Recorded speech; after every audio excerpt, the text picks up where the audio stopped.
मेरा नाम शिवम है। दरअसल उन दिनों मैं अपने दोस्त की शादी में गया हुआ था। मेरा दोस्त परवीन, जो कि मेरे बचपन का दोस्त था, उसकी शादी में उसके गांव पर गया हुआ था। शादी बड़ी धूमधाम से मनाई गई। मैं 3-4 दिनों की छुट्टी लेकर आया था। सोचा था वहीं पर रुकूंगा, लेकिन अर्जेंट वर्क के कारण मुझे उसी दिन वापस जाना था।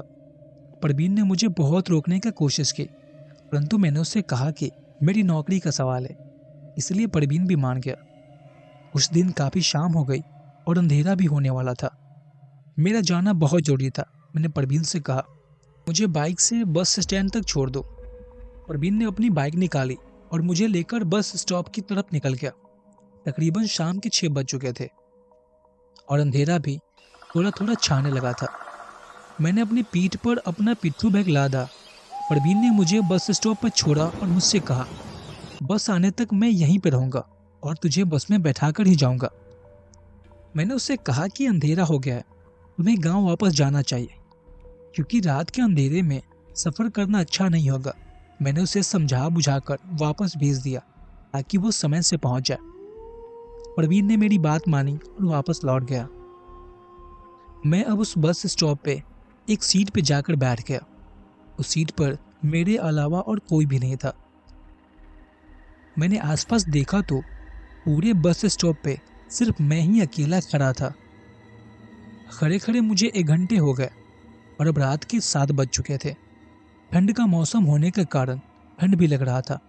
मैं खड़ा खड़ा इधर उधर घूमता हुआ बोर हो चुका था। मैंने अपने कानों में ईयरफोन लगाए और गाने सुनने लगा। वही सीट पर बैठकर मैं अपने सिर को पीछे टिकाकर आंखें बंद करके गानों का आनंद ले रहा था। कुछ समय ही बीता था। अचानक ही मेरे कानों में अजीब सी आवाज आने लगी। पहले तो मैंने सोचा कि ये मेरे फोन के गानों के अंदर से ही आ रहा होगा, लेकिन जैसे जैसे वो आवाज तेज होती जा रही थी, मैं अपनी आंख खोल के चारों तरफ देखने लगा। मेरे अलावा वहां पे कोई भी नहीं था। मैं बैठकर चारों तरफ देख ही रहा था। इतने में ही दूर से मुझे हेडलाइट की रोशनी चमकती हुई नजर आई। मैंने सोचा कि शायद बस आ गई। मैंने अपना बैग उठाया और बस के इंतजार में खड़ा हो गया। मैं वहीं पे खड़ा ही था। अचानक ही किसी ने मेरे कंधे पे हाथ रखा। मैं हैरान हो गया और झट से पीछे मुड़ के देखा। मैंने देखा कि मेरे पीछे बूढ़ी औरत खड़ी हुई है। वो मेरी तरफ देख रही है। मैंने उससे पूछा, अरे दादी अम्मा, क्या हो गया? लेकिन वह कुछ भी नहीं बोली और बस मेरी तरफ देखते हुए उसने धीरे से कहा, इस बस में आज कोई मरने वाला है। उसकी बात सुन के मैं थोड़ा हैरान हो गया। अभी मुझे पीछे से बस का हॉर्न सुनाई दिया। मैंने उसकी बातों को नजरअंदाज किया और बस की तरफ बढ़ गया। मैं झट से बस में चढ़ा और पीछे की एक सीट देकर बैठ गया। कुछ ही देर में कंडक्टर मेरे पास आया और मैंने उसे टिकट के पैसे दे दिए। कंडक्टर ने मेरे हाथ में टिकट थमा दी और मैं खिड़की के बाहर के नज़ारे को देख रहा था। रात का अंधेरा और ठंड के कारण मैंने हाथों को चढ़ा रखा था। काफी सफर के बाद अचानक ही बस एकदम से रुक गई। मैंने जब खड़े होकर देखा तो कंडक्टर सबको कह रहा था कि बस में थोड़ी सी खराबी है, कुछ देर में वो ठीक हो जाएगा, इसलिए आप सभी आराम से बैठो। कंडक्टर की बात मानकर मैं भी वहां पर बैठ गया और अपना मोबाइल को चलाने लगा। जब काफी समय तक बस ठीक नहीं हुई, मैं बैठे बैठे बोर हो गया था। मैं वहां से अपना बैग लेकर खड़ा हुआ और बस के बाहर आ गया। कंडक्टर ने मुझसे अंदर जाने के लिए कहा, लेकिन मैंने उसे कह दिया कि मैं बस के आसपास में टहलूंगा। उसे ये कह के मैं वहीं आसपास में टहलने लगा। काफी देर तक टहलता रहा, परंतु जब बस ठीक नहीं हुई तो मैं कंडक्टर और ड्राइवर के पास गया और उनसे पूछा, भाई साहब, ये कब तक ठीक हो जाएगी? उन्होंने मुझसे कहा कि शायद यह ठीक ही नहीं होगी। कंडक्टर ने सभी यात्रियों को नीचे बुलाया और सबसे कहा कि बस बहुत खराब हो गई है, ये हमसे ठीक नहीं हो पा रही है, इसलिए आप सभी को आगे का रास्ता पैदल ही तय करना होगा। जब मैंने बस ड्राइवर की बात सुनी, मुझे बहुत तेज गुस्सा आया। सिर्फ मैं ही नहीं, बल्कि सभी यात्रियों के मन में गुस्सा भरा हुआ था।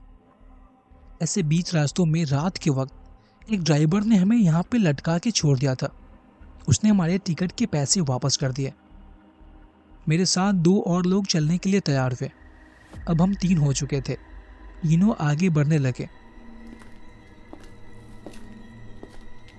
हम तीनों बात करते हुए आगे बढ़ रहे थे, लेकिन अंधेरा और काली रात होने के कारण वहां पे हमें कोई भी साधन नहीं मिल रहा था।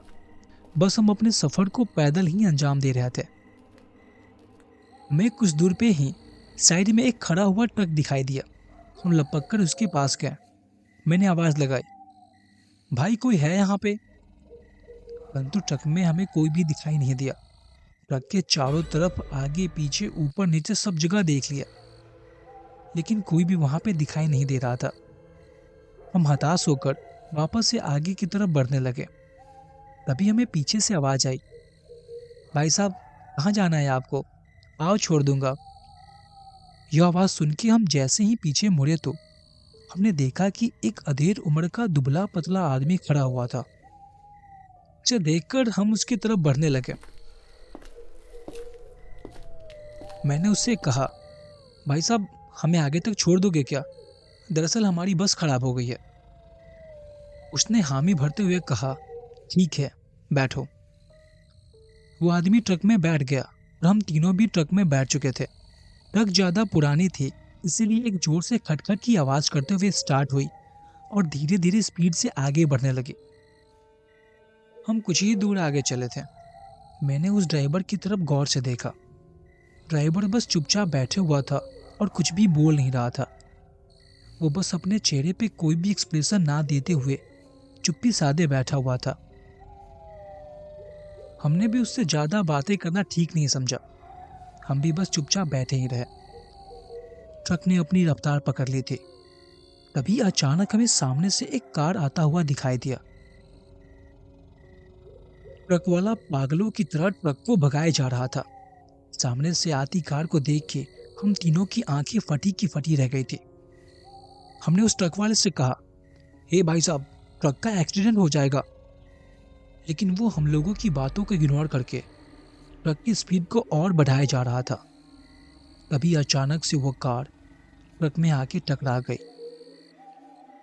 हम सभी के सर जोर से आगे की कांच पर लग गया। हम सब अपना सर पकड़ते हुए ड्राइवर की तरफ गुस्से से देखने लगे। हमने कहा, अरे पागल है क्या कर दिया तुमने? एक्सीडेंट हो गया ना? ऐसा कह के हम तीनों ट्रक के नीचे उतरे। नीचे उतरने के बाद हम उस कार की तरफ बढ़ने लगे। हमने देखा तो कार का बिल्कुल कचुम्बर बन चुका था। लेकिन हैरानी की बात यह थी कि हमें कार में काफी ढूंढने के बाद भी वहां पे कोई नहीं मिला। बस मिले थे खून के धब्बे। उसके अलावा हमें कार में कोई भी नहीं मिला। उन खून के धब्बों को देखकर ऐसा लग रहा था कि जैसे बहुत पुराना धब्बा हो। हम वापस ट्रक की तरफ गए और उस ट्रक के ड्राइवर को बोलने लगे, परंतु हमारी होश उड़ गई क्योंकि ड्राइवर अब ट्रक के अंदर नहीं था। ट्रक के अंदर भी बहुत सारा खून बहा हुआ था जो कि ट्रक की बॉडी से चिपका हुआ था। हम यहाँ वहाँ देखने लगे, परंतु हमें कोई भी दिखाई नहीं दिया। अगले ही पल हम तीनों की आंखें फटी की फटी रह गई। हमारे दिल के धड़कन तेज हो गए क्योंकि ट्रक और कार दोनों इतनी जर्जर हालत में हो चुके थे। उसे देख के ऐसा लग रहा था कि जैसे वो काफी समय पहले से पड़े हों। उनका एक्सीडेंट आज नहीं बल्कि काफी समय पहले हुआ हो। उनकी स्थिति को देख के हम तीनों के दिल की धड़कनें काफी तेज हो चुकी थी। मानो हमारे पैरों के नीचे से जमीन खिसक गया था।